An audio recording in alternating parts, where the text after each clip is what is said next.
Supra?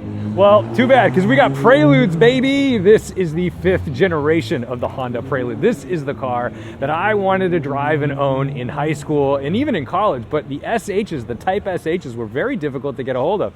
We've got all of the heritage Preludes leading up to the current newest 2026 Prelude, starting all the way back from the 1st generation.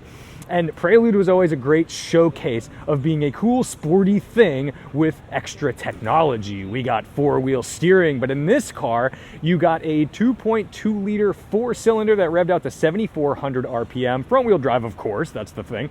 But this had the ATTS, which meant it could torque vector from left to right. So that's where you get some super handling aspect for the Type SH.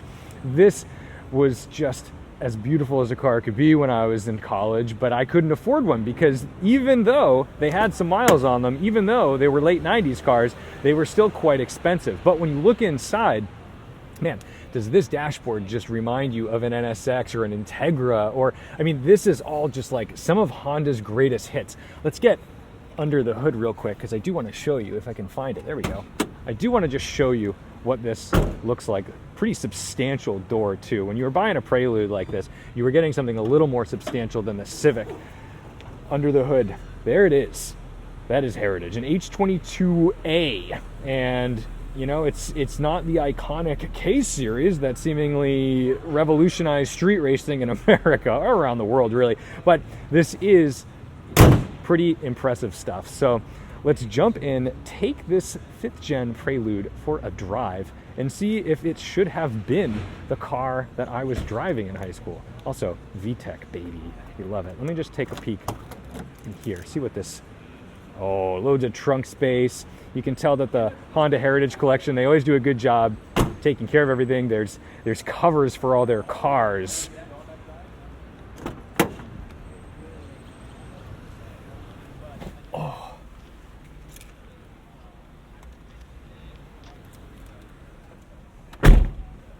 All right, I am expecting the beep, beep, beep, beep, beep, beep, beep, beep of my dreams here. Let's see. Close enough. Oh my goodness. I wasn't expecting to drive this today, so I don't have a full spec sheet, but let's just say 200 horsepower, 156 pound-feet of torque, and the ATTS is the active torque transfer system. Look at this. Oh, look at that. All of this. I just love touching all of these things. What's crazy is this is like, oh, we can adjust our seats in a lot of different ways, actually. This is pretty rad.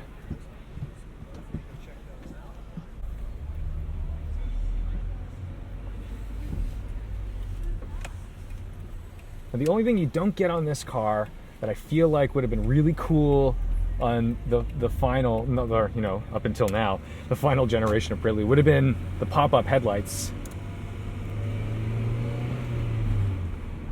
Such a different feeling from the older cars, but much improved.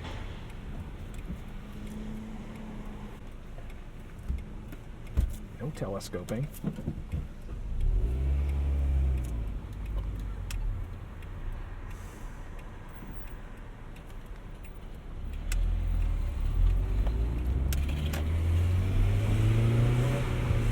$3,600 miles this car has on the clock.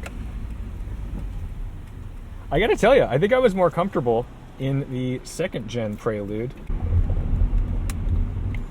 Power mirrors. You know, the Prelude was not like a teenager car. It could be, but the Prelude was a little more substantial. It seemed more like something that a cool young professional might drive.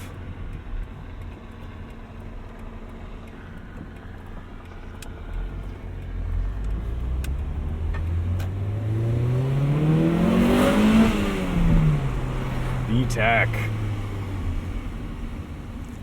This is the kind of VTEC too where you're really just gonna soak it all in. There's gonna be no question when that cam profile changes.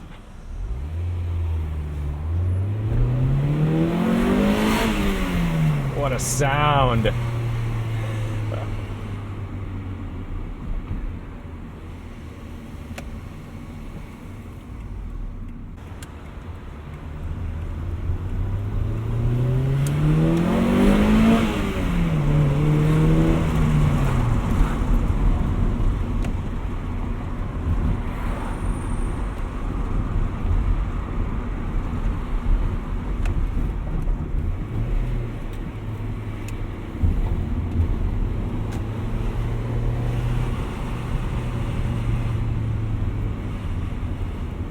am a little sorry that we have to drive this in traffic, but I'm not sorry that we're driving it at all because this is so good. I'm now thinking that maybe I need to buy some vintage Hondas. Like, this might suit me well. I feel like I belong in this car. And I want to look at this gauge cluster. This is one of my arguments against always looking at screens, because when you look at screens, you don't get the fonts, the needles. This is just crazy. It's so unique.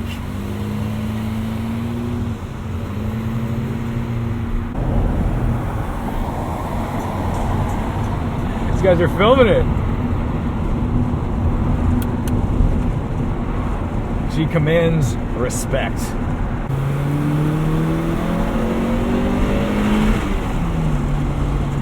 I'm so thrilled about this VTEC situation. This sounds so friggin' good.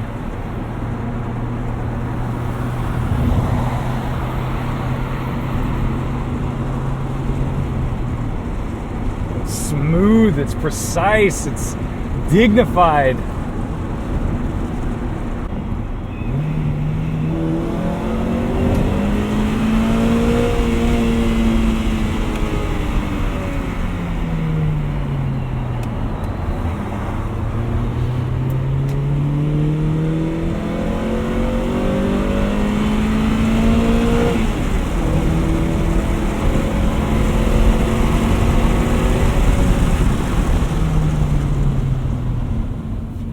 How cool. How cool.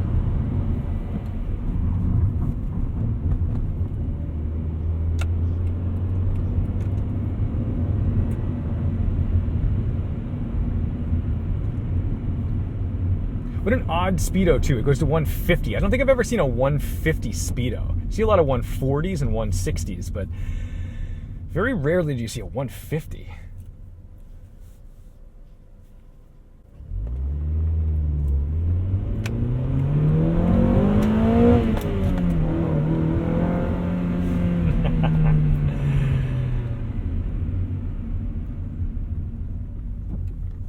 This is what I like about cars like this. They're kind of slow, and they allow you to have fun with them. They like you can ring out first gear anywhere you want. You're like not going above a speed limit.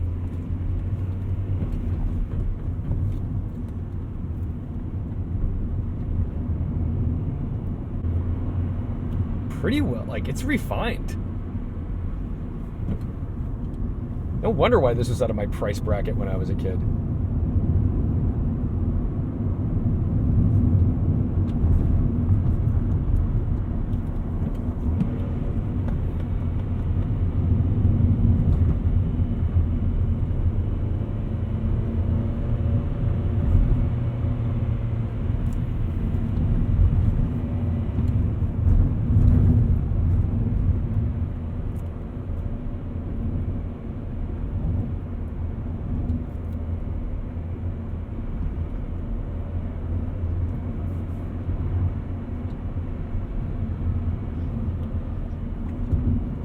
I also kind of like that it's a 5-speed, not a 6-speed. A little bit emblematic of the times.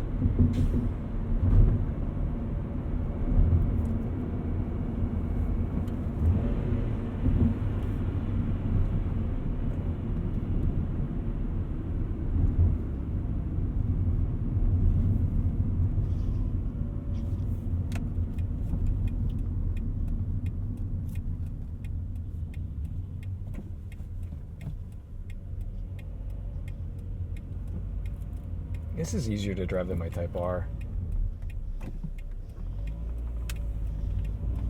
I don't want to be when cars were cars, but I'm kind of feeling like when cars were cars. ID Buzz, rest in peace.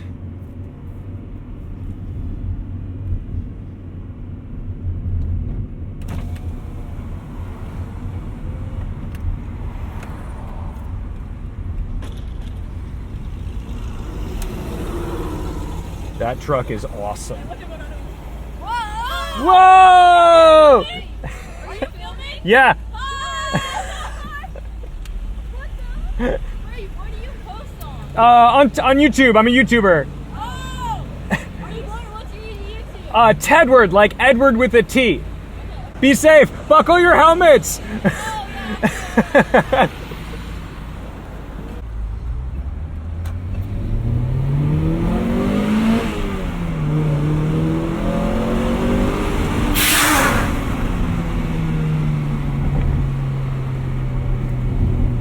Man, this thing is awesome. Everybody loves it. Goat Hill. I think we got to put a bunch of Preludes on top of that. In traffic, this is just a joy. I drive a car like this and I can't imagine someone saying, oh, it's a pain to drive a stick shift. Like, this is the easiest thing. And it kind of communicates all the things you need, but it's so intuitive. Like, newer cars, I swear newer cars are harder to drive than older cars. Vintage stuff just works. It just communicates. You can feel it. It's part of you. It's like, there's just nothing between you and it. Just like on the second generation. The sunroof button is down here. Not up here, down here. I like that.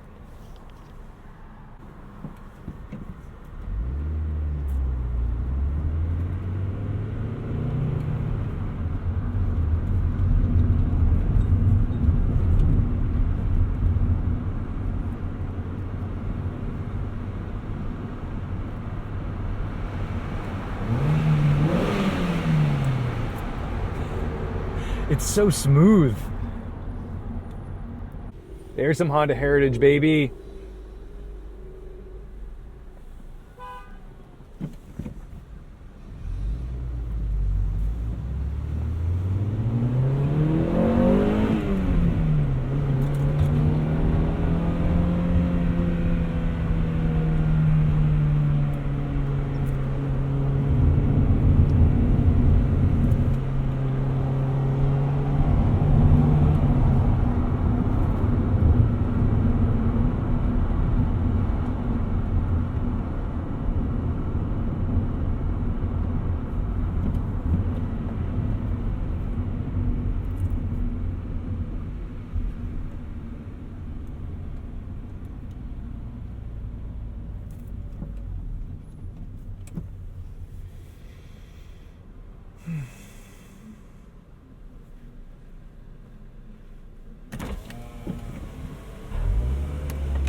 Something about the way this Prelude looks, it's a bit timeless because it doesn't blend in with traffic because it's too beautiful to blend in with traffic, but it doesn't look old. It doesn't look vintage. It looks like it belongs here in 2026. And that's really fascinating. This is good design.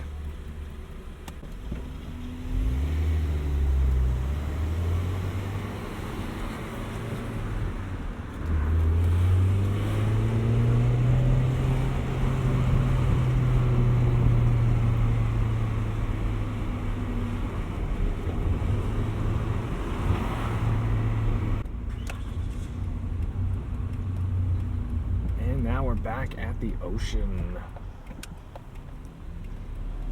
I love California. I don't know if I want to live here, but I sure do like visiting.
drive a lot of classics on this channel, a lot of cool old cars, and for some reason, driving these old Preludes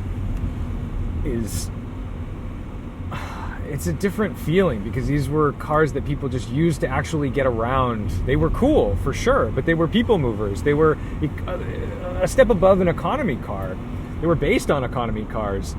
And it shouldn't be that surprising that someone maintained a 50s or 60s Porsche, Ferrari, or Jaguar to the nth degree over the course of all those, 70 years. But what's amazing is when you get to drive a proper, period-correct, well-sorted Honda, a car that you may have grown up with, a car that may have meant something to you as a kid, a car that got you into cars.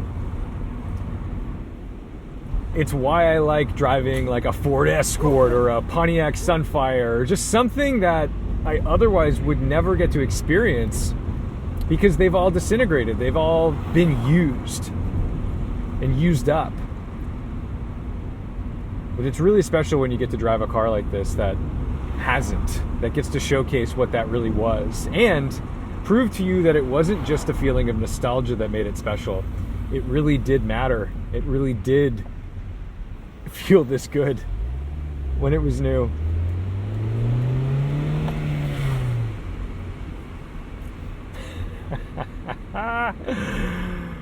Oh, cars are just so good. Anytime I think cars are boring, I drive something older and I'm like, you know what? This is it. This is why.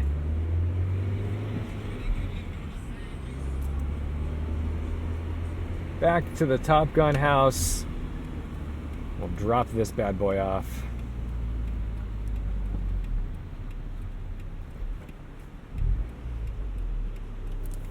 With this fella.